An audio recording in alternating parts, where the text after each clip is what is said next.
Digital Foundry, PS5 Pro sales slowing down. Why? Shout out to Everborn Saga. He messaged me this particular video, so let's take a look. So we've got a couple of questions here. The first one comes from Clock Rocket and the second one from MG Subby, but it all revolves around the same topic. So this week it was revealed, or rather there was, I think, an analyst report suggesting that while PlayStation 5 Pro enjoyed a pretty strong launch, the take-up has been running rather slower, like for like, compared to PS4 Pro. PS4 Pro had the benefit of a lot going for it. I remember I bought a PS4 Pro. I upgraded to a Pro from my base PS4, and I got the God of War version. It was even used. I mean, I can't believe I made that trade. But then it died. Thankfully, I had insurance on it, so I went to the store, and I think I gave them $20 or so, or $40, and they gave me a PS4 Pro as a Red Dead Redemption 2 bundle. That's when I got my PS4 Pro. So there were those things that did come with the PS4 Pro that were benefits that if you were a PlayStation player at the time, you felt like you were getting a really solid package. I don't know about the PS5 Pro, but I didn't see much of any of that. Somebody correct me in the comment section if there's anything. Plus the price is oof. First question then. Greetings, DF team! Exclamation point. If the numbers are looking down for PS5 Pro, do you reckon it's because PSSR hasn't performed as well as predicted?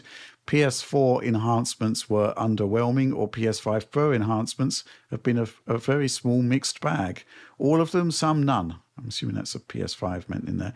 Was the drop in sales of the PS5 Pro compared to the PS4 Pro really anything but obvious? High sales at first because it's an enthusiast system and enthusiasts tend to buy early, but then a drop off as it's a $700, €800 system. €800. €800 is a lot of money, folks. Which is 75% more / twice as expensive as the PS5 Pro was. Then there's the factor of 4K TVs becoming popular after the PS4 launch and the 4K being accounted for in that system, while there is no change in display support from PS5 Amateur to PS5 Pro. Is this really a surprise to anyone? John, thoughts on this one? Oh, man. I mean, the problem with PS5 Pro is multi-fold, I would say. So it seems like their tone, when the console first was unveiled, they had this same tone. However, they've pretty much exhausted content on this particular console. Like, I think this is probably the outlet that has made more engaging, attractive content on the PS5 Pro console, because that's what they do. That's their job. That's what they do, right? But now to come around and see how underwhelming this particular device is as a Pro model for a very steep premium, you can't run away from it. The cat's already out of the bag, right? And then with all the misinformation that they tried to basically go in and sprinkle in there, these so-called talking heads on Twitter and such, they've all run away. They're now in some little crevice. I think now people can probably listen if they want to, or those who bought it, they saw that it was not worth the money. They went ahead and did some returns and refunds or whatever. I guess it's starting to make sense now. I mean, you just heard him say this, right? The problem with, months later, these problems were not apparent apparently back then. Interesting. Obviously, the price is a big one, as it mentions, because it is significantly more expensive than the PS4 Pro was.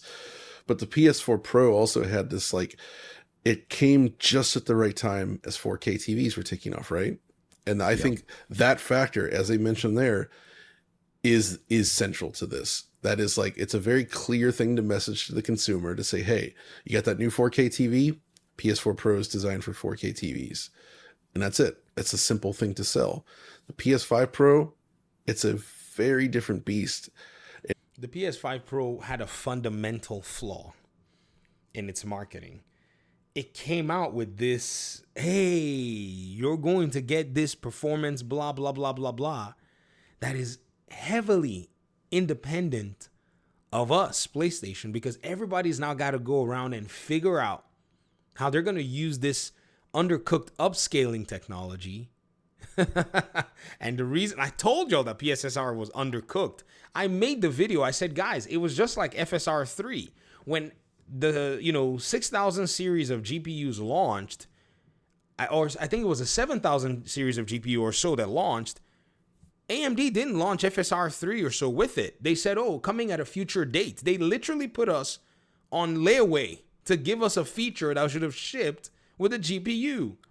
When PlayStation was doing the PSSR thing and then people started to look more and more into it, I was like, guys, you guys are in AMD territory from 2000 and I think it was like maybe a year or two ago. And people were like, no, because PSSR. I'm like, man, okay, no word. Now, okay, let's listen. Okay. And in fact, even we've kind of puzzled, like, how do you sell this to a customer? It really almost targets like the type of person that is keeping track of PC GPU numbers and such. But amen. I'm telling you guys, this was not a console that they should see. Xbox, for all their faults with their console, and I have problems with their console, they made the smart choice to just let PlayStation run crazy. This so-called, race to beat and be the most powerful device is nonsense from the console proposition. It's absolute horse junk. Horse dung. Why? Because that's what AMD and Nvidia are doing all day, every day. Intel. As a console manufacturer, you're selling simplicity. Games should be at the forefront. So all of this PSSR noise, it's all perception. Here we go again. PlayStation with another perception-based marketing strategy to bring out a mid refresh for a high premium model. Remember when their document leaked from Insomniac? Well, some of you paid the premium for it, so hey. just maybe wants to be on a console, right? Because that fundamentally the upgrades, they're, to us they're big enough, but I feel like the average consumer maybe just isn't going to appreciate or care about that stuff. And in some cases the differences are so small that you really have to like capture the footage, take it into Premiere, and kind of, it's hard to appreciate, like, is this actually that much better? Is it even really better at all?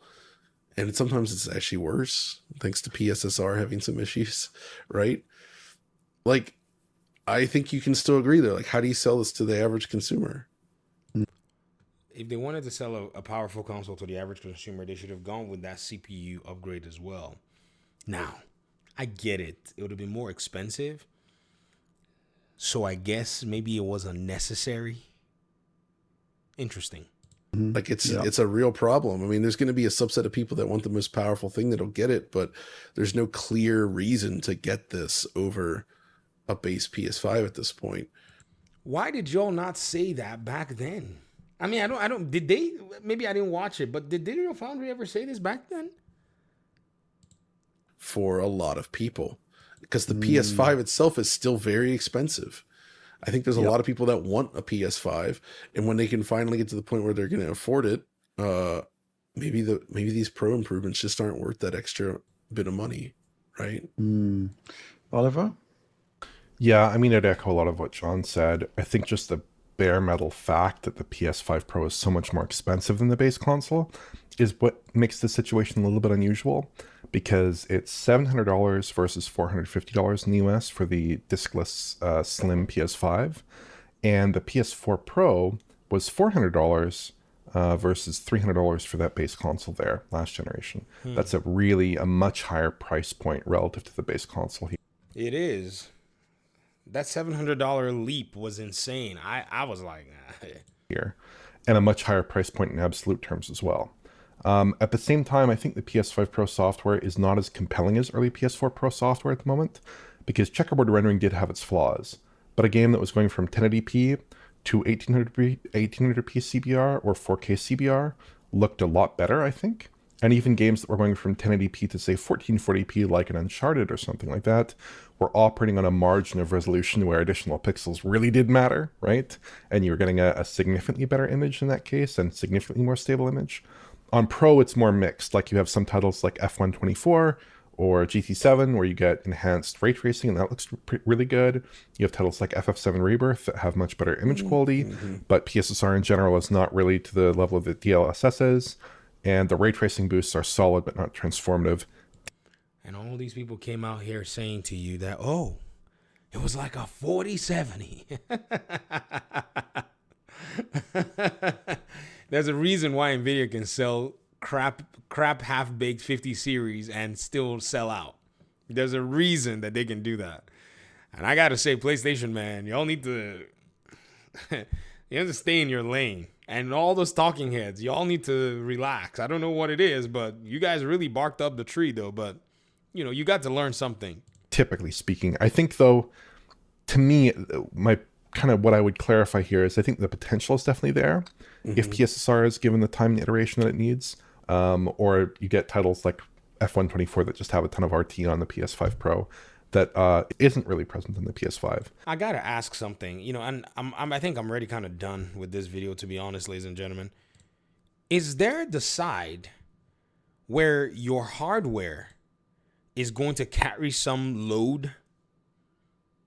Because I see all of this dancing around PSSR and all of this stuff, and I'm thinking to myself, yo, there has to be that conversation about the CPU shortcomings and the upgraded GPU probably not sufficient enough to even give you what's necessary before we start talking about PSSR, because you are counting polygons at the end of the day, triangles and such. So more of those being rendered with fidelity requires a little bit of hardware juice mixed in with some software based, you know, touches here and there. How much software based rendering and touches can you do when the, you know, hardware is limited on how much juice it can deliver to, you know, the hardware itself? So I think this is where there's a fundamental challenge overall in understanding how people can expect PSSR to work farther than the limitations of the hardware itself. The hardware itself is designed with a very huge limiting bottleneck at the end of the day. And that's, I say bottleneck in quote. So all of these realizations right now that everybody is coming to me, is just so funny. Oh, well, you know, I'm like, man, you could have saved people a lot of time and money. Comment section, folks. Thanks for watching the video. Peace out.